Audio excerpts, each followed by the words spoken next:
Hey, this is Dave DeCamp from AntiWar.com, and this is anti-war news for Monday, October 17th, 2022. The first story at the top of AntiWar.com today: attacks on Russia's Belgrade region intensify.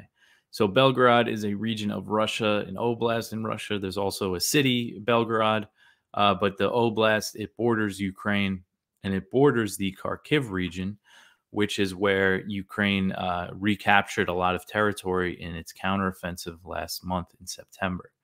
And there's been reports of attacks. There's been attacks in Belgorod and other Russian border regions throughout the war, but they've really intensified in recent weeks and even in recent days. So on Sunday, there was the region's governor, Gladkov. He said that Ukrainian shelling targeted the region, wounding 3 people. And then on Saturday, there was a major shooting at a Russian military base in Belgrade, and 11 Russian soldiers were killed. So far, what the Russian Defense Ministry has said is that the incident was a terrorist attack and that the perpetrators were from a former Soviet state. There's 2 gunmen. We don't know what former Soviet state they were from. This is all they've put out so far. And they haven't blamed Ukraine for the incident.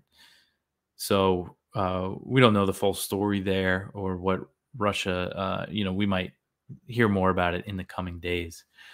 But they said that the shooters fired on Russian volunteer soldiers during target practice and they were killed by returning fire. So when I first saw the headline, I kind of assumed it was like an insider attack. But then the way it sounds is that 2 people showed up to a Russian military base.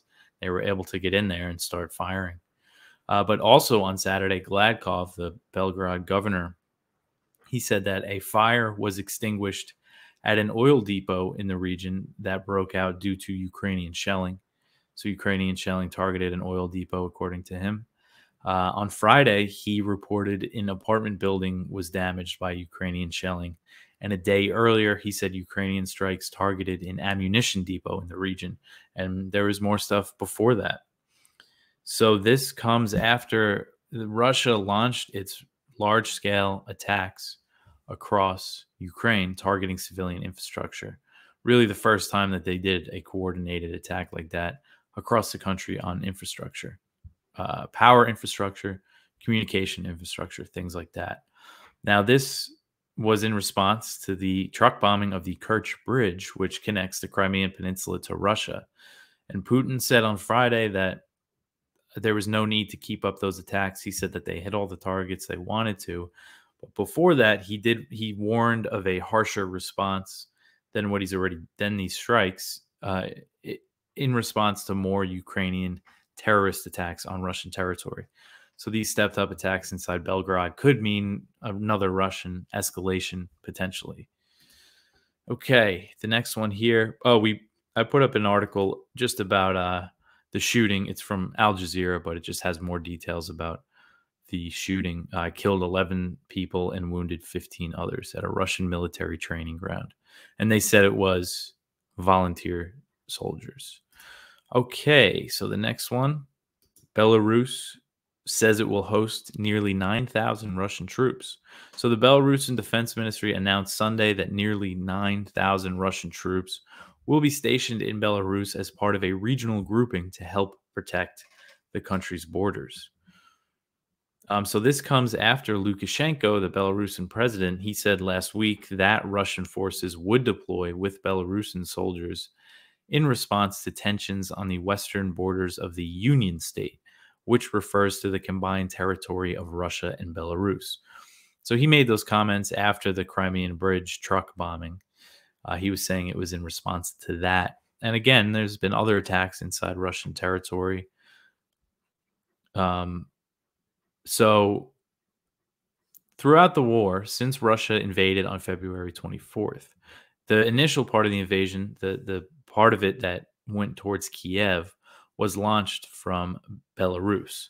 And since then, there's been all this speculation in Western media that Belarus might be entering the war.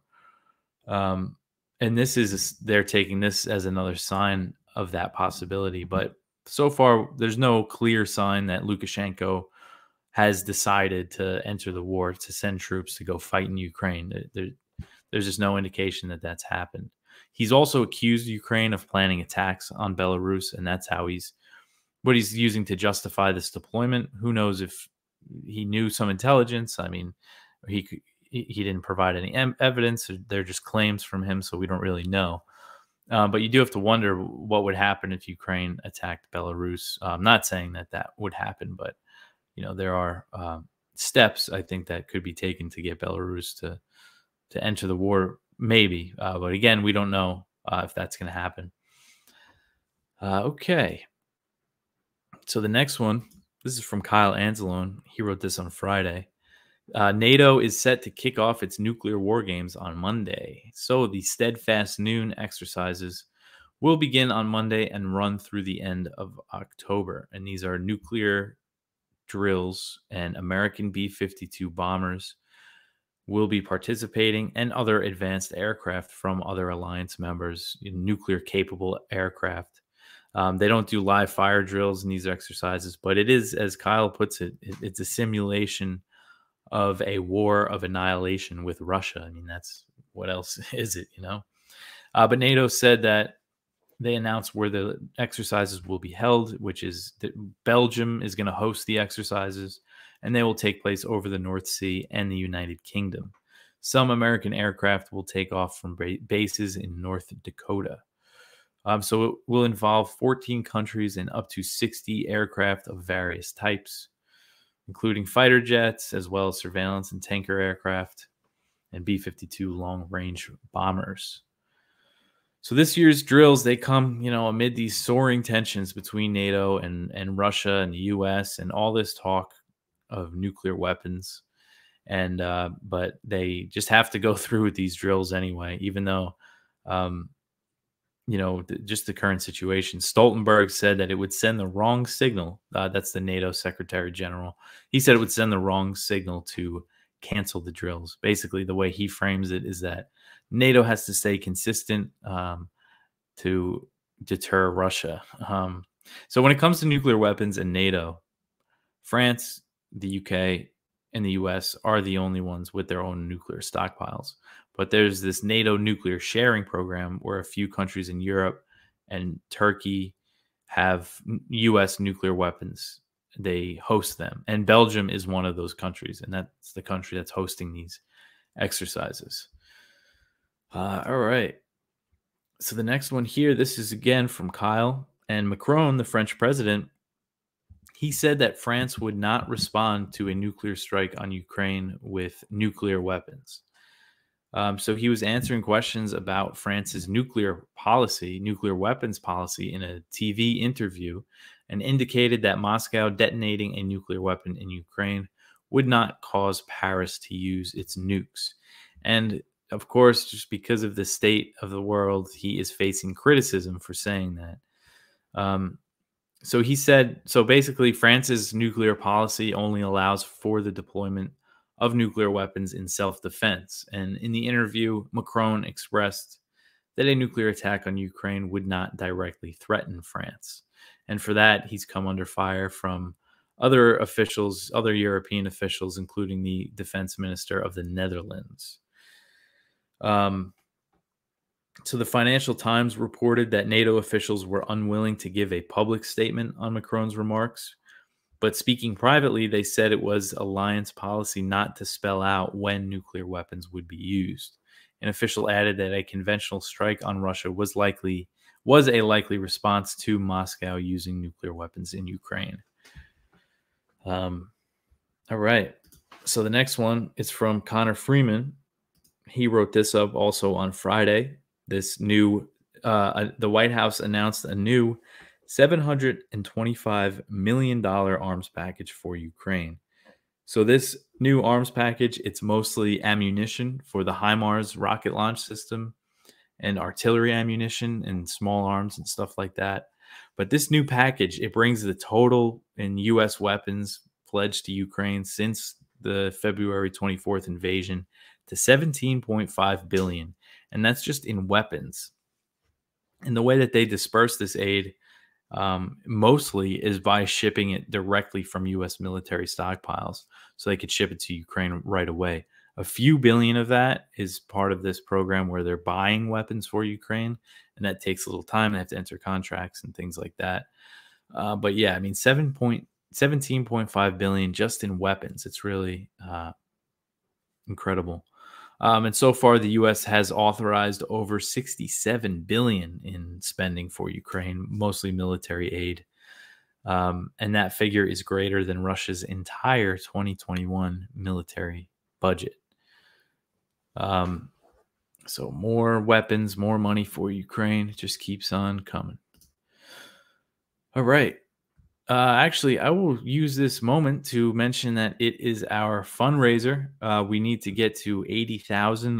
We're just passing the 20,000 mark. So, we're doing good. We're raising money, but we really need to kind of kick up the speed here so we could just get back to focusing on our work. And we have great endorsements from great people. At the top of the page, we have that letter from John Mearsheimer, who, I mean, if you want to just learn about the situation in Ukraine and how the U.S. and NATO provoked this war, played a role in provoking the war, just go on YouTube and search John Mearsheimer and watch some of his lectures and his Q&As and stuff.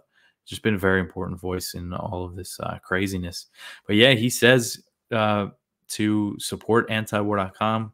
We also had a letter from Colonel Douglas McGregor and Noam Chomsky. So, I mean, we have a lot of great people putting themselves out there to tell you to support us. So please do. And this show wouldn't be possible without AntiWar.com. We're entirely reader funded. So we just need people to kick in and help us out so we can keep going. I mean, the site's been around since 1995, just completely independent the whole time. And it's possible because we have great readers that support us. So please, antiwar.com/donate, and you'll see all the different ways you can help us out. All right. So where were we here? The next one, Jake Sullivan says that President Biden will methodically reevaluate relations with Saudi Arabia.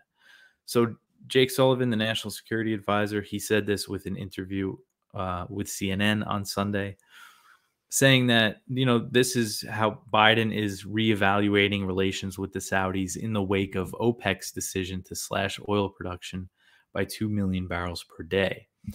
The administration and President Biden, they vowed consequences for the Saudis, but no concrete steps have been announced. They haven't actually done anything yet. Sullivan told CNN that possible options include changes to U.S. military assistance to Saudi Arabia.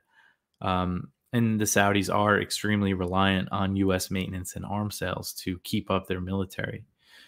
And Senator Bob Menendez, the head of the Senate Foreign Relations Committee, and other members of Congress have called for a freeze of most U.S. military support for Riyadh. They are not happy with the Saudis. So they, the U.S. and the Saudis, they had a little back and forth. The Saudis had a statement last week that said they totally reject the U.S. response to the cut in oil production. But we'll see how this moves forward. I mean, it seems like it's more than just the spat, and it is due to, it seems like, mostly the fact that midterms are coming up in November, because the Saudis said that the Biden administration asked them to put this off for a month. So if that happened, then we wouldn't have seen a rise in gas prices until after the midterms. So that's really why Biden and all the Democrats are so angry about it. But it's still a good opportunity, I think, to push the Yemen War Powers resolutions that are introduced in the House and Senate to get the U.S. to end support for that brutal war that so far, since the ceasefire expired, still no Saudi airstrikes, which is good. But just, it's a good time, I think, to pressure Congress. And you could do that by calling 1-833-STOP-WAR. Tell your representative, your senator, to support these War Powers resolutions. All right. The next one, this is from Middle East Eye. A Saudi cousin of Mohammed bin Salman, the crown prince, threatens the West with jihad and martyrdom over the this spat here, this issue that the U.S. has with the Saudis. So in a message to the West, Prince Saud al-Shalan is seen in a video circulating on social media saying, quote, "Anybody who challenges the existence of this kingdom, we are all projects of jihad and martyrdom," end quote. He's heard issuing this warning in English and French. So he is a tribal leader and the grandson of King Abdulaziz, who's the founder of Saudi Arabia, according to Saudi human rights advocate Abdullah Al-Lahoud. So he's, a pretty connected Saudi, and he's out there just threatening violence against the U.S. and the West over this spat. It's really something. Okay. Now, the next one here, the U.S. backs sending an international force to Haiti. So the U.S. has drafted a UN Security Council resolution calling for the deployment of an international force to help the Haitian government quell protests and unrest. This is according to a report from the Washington Post. They reported this on Saturday. So they obtained a copy of the resolution that the U.S. has drafted, which calls for, quote, "the immediate deployment of a multinational rapid action force," end quote. So the draft does not identify specific countries that would take part or detail what their role would be exactly, but it is the clearest sign yet that the U.S. favors some sort of military intervention in Haiti. So the draft proposal, which could be formally proposed as soon as Monday, came after UN Secretary General Antonio Guterres called for the creation of an international force to help the Haitian National Police as they deal with an uprising led by armed groups that the Haitian government considers to be gangs. So according to the draft resolution, the U.S. is, quote, "encouraging the immediate deployment of a multinational rapid action force to support the Haitian National Police, as recommended in the Secretary General's letter," end quote. So the U.S. resolution singles out a guy named Jimmy Cherizier, and his nickname is Barbecue, and he leads a group formerly known as G9 Family and Allies. So him and his group have blockaded a key fuel terminal in Haiti, and they've called for the resignation of Prime Minister Ariel Henry. And he has led the Haitian government since the July 2021 assassination of President Jovenel Moise. So Moise, he was gunned down in his home by a group of mostly Colombian mercenaries, is what it was, a group of about 20 people that killed him. And they're almost all Colombian. And some of them were former members of Colombia's military, and they had been previously trained by the Pentagon. But who ordered the killing has not been solved, as the investigation has been stalled. So that's just a big unanswered question, is who was behind it. And again, I mean, the Pentagon admitted that some of the people that were arrested for it, that were involved in killing him, were trained by the U.S., either from the U.S. military or the State Department. They were members of the Colombian military at the time. But anyway, with the situation now in Haiti, I mean, it's really the whole country, every major city, there's major demonstrations against the government. They've blocked roads, and they're calling for Henry's resignation. And the protests were sparked by the government announcing that it would stop subsidizing fuel. The Haitian government has appealed for the deployment of an international force to help deal with the situation. And the U.S. and Canada on Saturday, they announced that they have sent armored vehicles and other supplies to help Haiti's police quell the unrest. So it said that they sent armored vehicle and other supplies, but we don't really know what the other supplies are. They wouldn't say, so who knows what they're sending over there.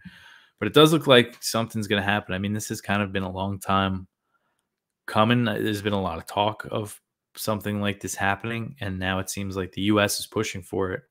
And who knows if I'm not sure if the Security Council is going to approve it, but I think usually when the U.S. wants to intervene somewhere, they figure out how to do it one way or the other, whether or not the rest of the world is on board. But yeah, I mean, it seems like they're going to get over there somehow, the U.S. All right, the last one here. Chinese President Xi Jinping warns against outside interference over Taiwan. So she made this warning during a speech opening the 20th National Congress for the Communist Party, for China's Communist Party. So his speech did not mark a change in policy for Taiwan. He really kept it, the usual.